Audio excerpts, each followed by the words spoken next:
Bonjour, bienvenue à tous pour cette vidéo. Alors aujourd'hui, je vais vous présenter la nouvelle RM032 Ultimate Edition, soit une montre ronde de plongée de Richard Mille. Ce qui peut sembler inhabituel, car Richard Mille est avant tout connu pour ses montres en forme de tonneau, mais ne vous inquiétez pas, cette montre reste tout de même très intéressante, même s'il n'est pas dans le style classique de Richard Mille.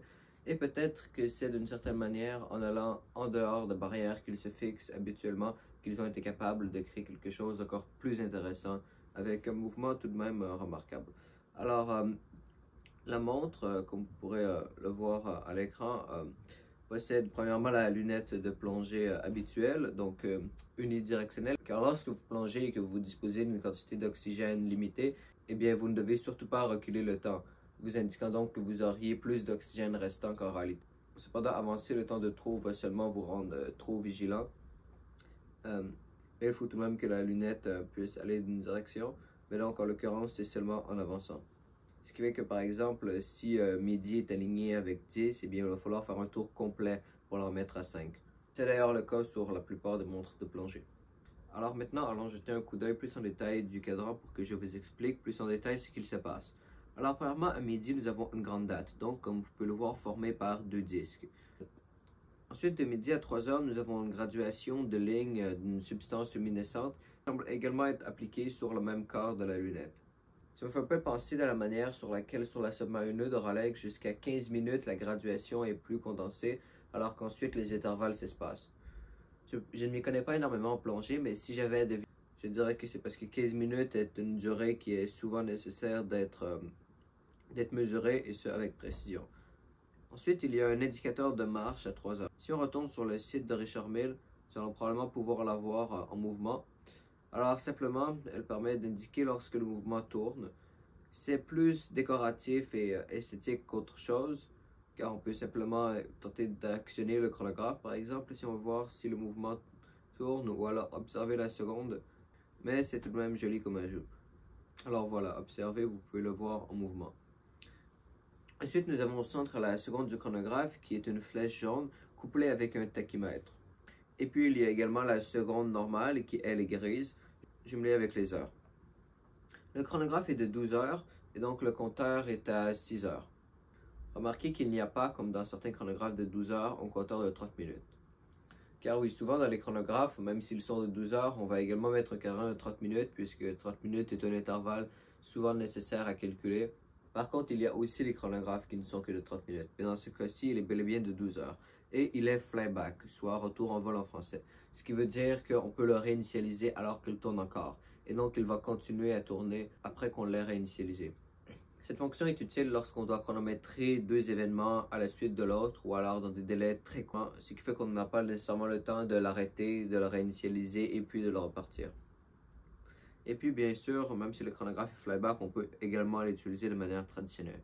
Et donc, contrôlé par deux poussoirs, et remarquez que la couronne a une particularité, soit ce que j'ai pu comprendre être un verrou. Donc en naviguant entre la position rouge ou la position verte, on peut barrer ou débarrer les compteurs du chronographe.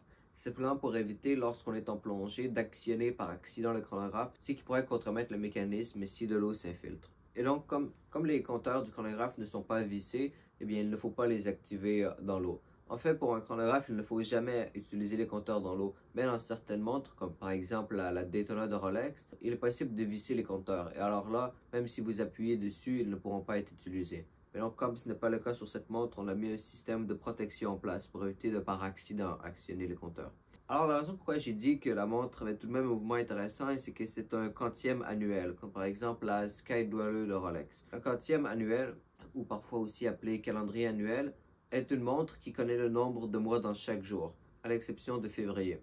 Vous n'avez donc à ajuster la montre qu'une fois par an, à l'opposé d'une fois par mois pour les montres qui traditionnellement ne connaissent pas le nombre de jours dans un mois et assument tout le temps qu'ils en ont 31. Comme souvent chez Richard Mille, bien les composants sont en titane de grade 5, soit de grade aéronautique du style qu'on utiliserait dans des fusées de SpaceX par exemple. Et la montre est sur des tons assez sombres avec l'occasionnelle substance bleue luminescente pour les compteurs et la couronne jaune. Le mouvement est à remontage automatique comme vous pouvez le voir avec le balancier. C'est une édition limitée de 80 pièces et avec une réserve de marche de 50 heures. Et comme il est mentionné, la réserve de marche dépend de la quantité de temps que vous utilisez le chronographe. Mais Lorsqu'ils disent 45 heures, c'est tout de même en comprenant une utilisation raisonnable. Alors j'ai oublié de mentionner, mais l'affichage du mois est discrètement entre 4 et 5 heures, donc soit par chiffre, soit 1, 2, 3 ou ainsi de suite jusqu'à 12. Je montre la RM032 et c'est indiqué à 9 heures. À ne pas confondre avec les éditions précédentes qui ne sont pas Ultimate Edition, qui sont dans des tons différents. Cependant, je ne crois pas qu'il y ait de différence au niveau du calibre. Donc c'est une édition. Donc une édition généralement fait référence à simplement des tons différents ou un thème différent, qui est selon moi très visuellement plaisant avec la combinaison entre des couleurs sombres et plus visibles. Comme souvent dans les montres de plongée de Richard Mille, il y a sous la lunette ce qu'on pourrait appeler des boutons qu'on ne peut pas les appuyer. En fait, selon moi, l'utilité est simplement de savoir quelle partie de la lunette vous touchez si vous ne la voyez pas. Ils sont donc disposés aux deux moitiés.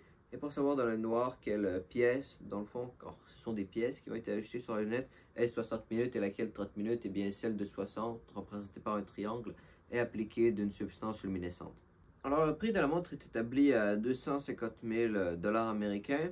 Alors le prix n'est pas déraisonnable si on compare par exemple avec une de mes Richard Mille préférées, soit la RM7201 Le Mans, qui est établie à environ de 300 000. Et donc si on la compare, elle a oui elle aussi une date et un chronographe de 12 heures, mais elle n'a pas un quantier manuel. Le boîtier n'est pas en carbone, qui est plus cher à produire. Car oui, voilà, on parle d'environ 300 000 €, ce qui est sensiblement le même en dollars américains. Je ne sais pas exactement les taux en ce moment, mais donc voilà, sensiblement le même. Et donc, je pense que cette montre de plongée est sûrement un meilleur prix que les Richard Mille habituels, simplement car, puisque ce ne sont pas des montres à tonneaux pour lesquelles elles sont connues, c'est difficile qu'ils doivent donner un prix un peu plus avantageux s'ils veulent en vendre. Et puis bon, peut-être que la RM72 Le Mans est un mauvais exemple, car puisqu'elle est associée à la célèbre course française, eh bien, je pense qu'ils se permettent d'augmenter le prix, tout comme bien des montres faites pour Le Mans. Je pense par exemple à la Rolex Daytona en or blanc de l'an dernier ou cette année en or jaune, qui est donc pour les centièmes années de Le Mans, et avec sur le tachymètre le 100 en rouge. Et c'est une des seules Rolex avec celle en platine, les Daytona en platine en fait pour être précis, à avoir l'arrière en saphir cristal sur lequel on peut donc observer le mouvement. Ça conclut donc ce que j'avais à dire sur la Richard Mille. Maintenant, nous sommes le 23 décembre. Alors, sans aucun lien avec les montres, je vais vous parler d'un autre sujet, la trêve de Noël pendant la Deuxième Guerre mondiale. Donc, en l'année 1914, donc, alors seulement quelques mois après le début de la Première Guerre mondiale, alors que les deux camps n'étaient pas tout à fait encore si hostiles, car pensez-y, c'était des Français et des Allemands, des Français et des Britanniques, donc des gens tout de même de même culture et ayant eu précédemment des échanges pendant des périodes de paix. Par exemple, des Anglais racontent qu'en tranchée, la veille de Noël, ils ont entendu des chants festifs de Noël venir des tranchées allemands et qu'ils ont décidé de les rejoindre à chanter de leurs tranchées. Et puis le lendemain matin, les hostilités n'ont pas été ouvertes, il n'y a pas eu d'échange de fusils jusqu'à ce que timidement les Allemands sortent en voyant s'ils allaient se faire tirer, donc en prenant tout de même leurs précautions pour sauver leur vie, et puis essaient de discuter avec les Anglais pour expliquer simplement qu'ils seraient ouverts à faire une trêve temporaire simplement pour la journée de Noël.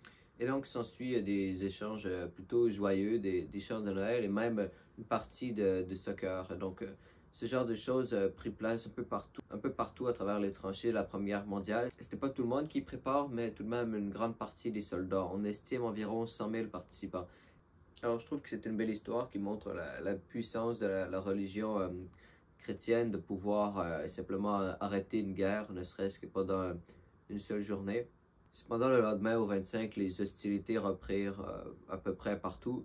Cependant, l'an d'après, ce genre de choses ne reprit pas, simplement car il y a eu plus de temps de guerre écoulé à ce moment-là, et donc la haine était montée, et puis je ne pense pas qu'il y avait de volonté de collaborer ou de festoyer à côté de l'ennemi alors qu'on lui reproche tant de choses. Alors j'espère que vous aurez apprécié aussi cette petite histoire, on pourrait dire, qui n'avait aucun rapport avec la vidéo, mais que j'espère qu'il vous aura au moins instruit ou diverti.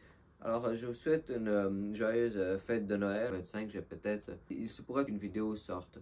Je pense notamment à faire une vidéo sur 12 montres pour voyager à travers le monde, donc 12 heures du monde, et non pas des montres GMT, donc vraiment heure du monde qui indique chaque fuseau.